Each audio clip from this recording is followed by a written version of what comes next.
Alright, we need to talk about this phone because I'm kind of getting a little irritated at it, and by a little, I mean a lot. So, for those who do not know, I actually picked up an iPhone 15 Pro Max. I'm just going to call it the iPhone 15 from here on out. I picked one up on launch because, well, my iPhone 13, I mean, it was still doing good, but I figured, maybe it was time. I don't know. Some dumb idea struck me, and I'm kind of regretting it at the moment because I got this because USB C, for one, it's very nice to have USB C. And I got it because some of the recording functions, like recording to an SSD, looked pretty cool, and I thought that would be actually pretty awesome for doing more long form content on my channel. And it seemed to have a bunch of quality of life improvements in the video recording department. Also, I do apologize. I'm not going to be editing this, so if I kind of pause for a minute to collect my thoughts, that's kind of what I'm doing, and I do apologize. So, I got it based on all the quality of life improvements I thought it was going to have in my workflow. And for the most part, it's been a pretty good phone. But one of the big hang-ups, one of the major things with the 15 Pro Max is that the camera system seems to just be really quirky in the way it does things. And for all I know, this could have been the case on the iPhone 14 Pro and Pro Max, but I didn't have an iPhone 14, so I wouldn't know if this problem existed. But I would notice that sometimes when taking pictures, the camera would be a little too eager to switch lenses, and if I'm trying to take a picture with the main 48 megapixel camera, it would frequently drop back to the ultra wide when I really didn't want it to, and the image would come out worse than if it had just taken it with the 48 megapixel camera.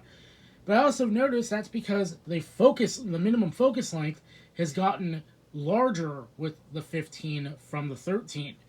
Because I can pull back like this, and if I try to take a picture, I can't get as close with the 15 as I could with my 13 Pro.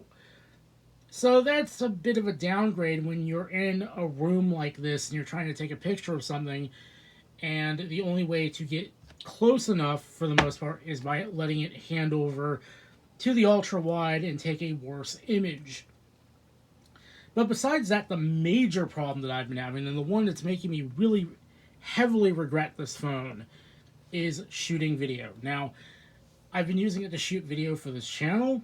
I'm shooting this on an iPhone SE2 as we speak, because that phone is actually reliable as far as shooting video is concerned.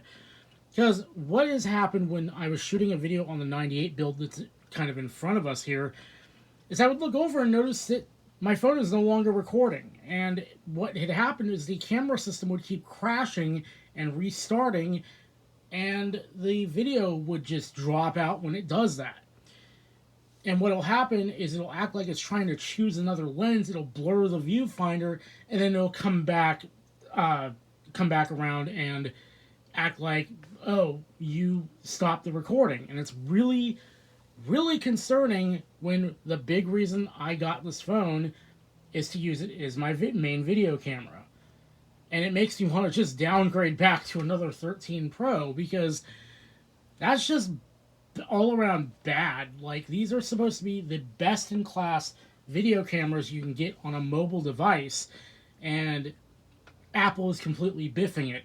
Now, I'm not the only one who's had this issue. Thankfully, people on Reddit have had this issue, people on Apple support forums have had this issue, and part of the response to that is, well, take it to Apple, it might be a hardware problem.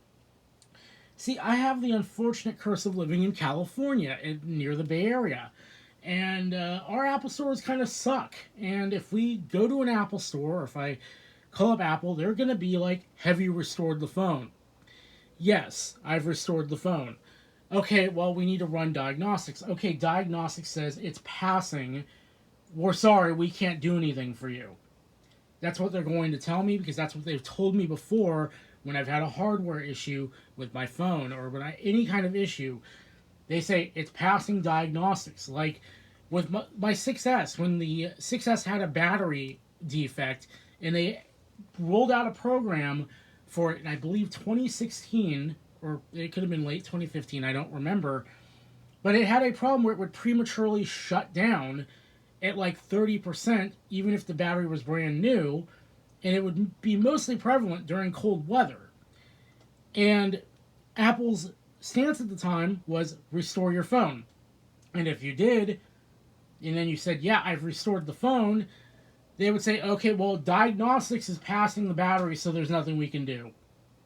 It's a you problem. You need to do whatever. You need to change your usage habits, even though it is a defect.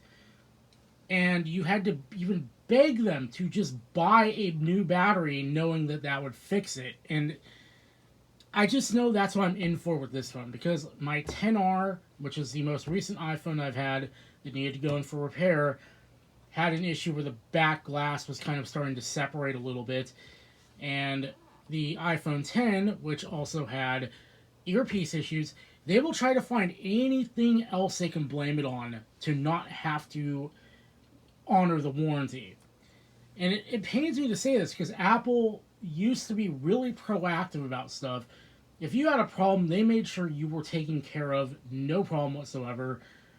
It really felt like they were on your side, but nowadays, not so much. So, I just remember back to my iPhone 10 when it was having a distorted earpiece problem, and Apple tried to be like, well, it's the case you bought. It's the case you have, without even knowing what case I have.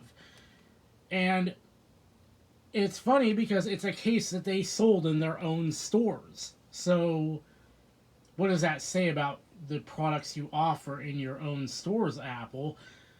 Basically, this is just a long-winded rant at this point, dreading having to get a hold of Apple to do something about this if it isn't just a software issue, because I know how Apple likes to play their game, and I know somebody's going to come in here like, but Exodium, I live somewhere on the East Coast.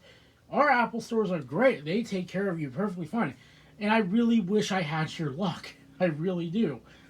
But the problem is, in California, at least in the Bay Area, all of our Apple stores are very much trained to tell you to go away and to not admit any kind of guilt, to not take care of you. They want you out of the store. They don't care whatsoever about you.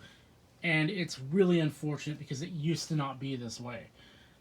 And that's kind of why I'm almost like, man, I should just sell this thing, get my money back, and go get a 13 Pro Max. As like odd as that would be, and as much as it would suck to go back to Lightning as my having my charger, so to speak. English is failing me at the moment. I do apologize. But yeah, it's complicated. And I hope that like 17.3 beta helps, or at least like filing some feedback against the problem helps. But I really don't have any faith in that, because I still have the screen wake issue on these phones, even though it was a problem on my 13 Pro. I thought moving to a new phone would fix that too, but it didn't. These phones have the same issue, and it's just, it's been a problem since like the later versions of iOS 15. It's like, I really wish I could like Android, because I would honestly consider switching at this point, but for better or for worse, I'm kind of in it for life with Apple, at least for phones. Anyway, this is getting a bit rambly, so I'm going to go ahead and wrap it up there. Hopefully you enjoyed this bit of kind of off-the-cuff content, and till next time, I will see you guys later.